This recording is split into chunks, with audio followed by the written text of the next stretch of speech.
Dans cette capsule vidéo, nous allons voir comment nous assurer qu'une photographie est bien issue d'un véritable profil. Par exemple, sur ce compte Facebook, j'ai reçu une demande d'invitation de cette jeune et charmante blonde, et vous allez voir, comme dirait Elise Moon, à forte poitrine, et je voulais donc retrouver, euh, bien entendu, la véritable origine de la photo. Alors voici comment nous allons faire. Je vais donc sur son profil, Morgane Rodriguez, elle m'a invité, je descends un peu, et je vais aller visiter ses photos. Je vais essayer d'en prendre une qui ne soit pas trop, disons, tendancieuse, la voici.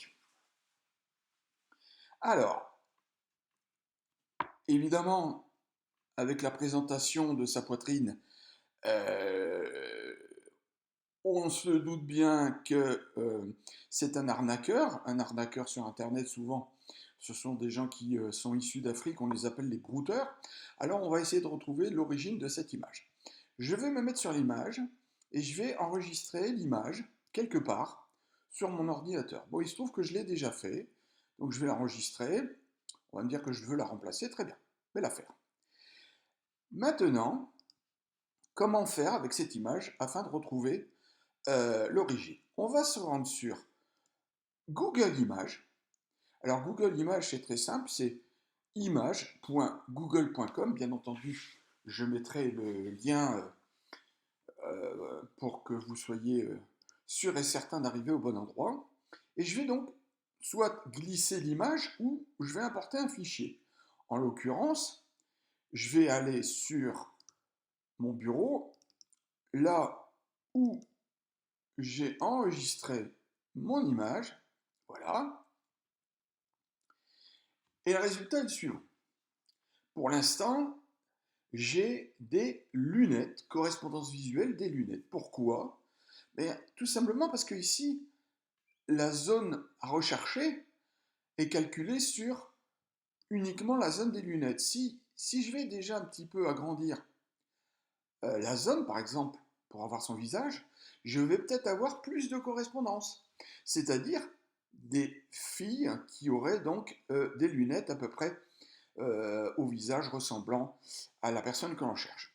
Je vais encore même agrandir la zone de recherche jusqu'à montrer la belle et forte poitrine de cette jeune blonde. Et là, j'ai plus aucun résultat pour cette zone sélectionnée. Alors, ici, en haut, on est sur un bouton qui s'appelle Voir la source de l'image. Je vais cliquer sur ce bouton et là, j'obtiens un certain nombre de résultats sur un site qui s'appelle gfycat.com, sur un autre qui s'appelle erustonline.net, sur un autre qui s'appelle lingeriepicturesforum.com, sur un autre qui s'appelle twitter.com, et là, elle ne s'appelle plus, bizarrement, comme ici au-dessus, elle ne s'appelle plus euh, Rodriguez, mais Sabrina Nicole.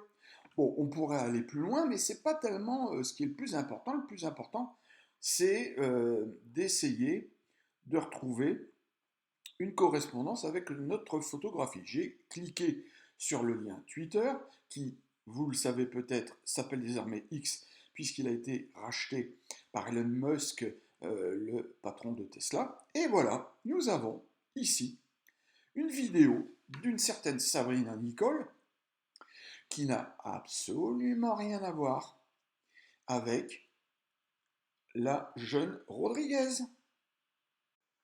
J'espère que cette capsule vidéo vous servira à ne plus vous faire arnaquer. Et bien évidemment, on aurait pu prendre n'importe quelle autre image et faire les mêmes recherches. On aurait obtenu des résultats opportuns. Allez, ciao!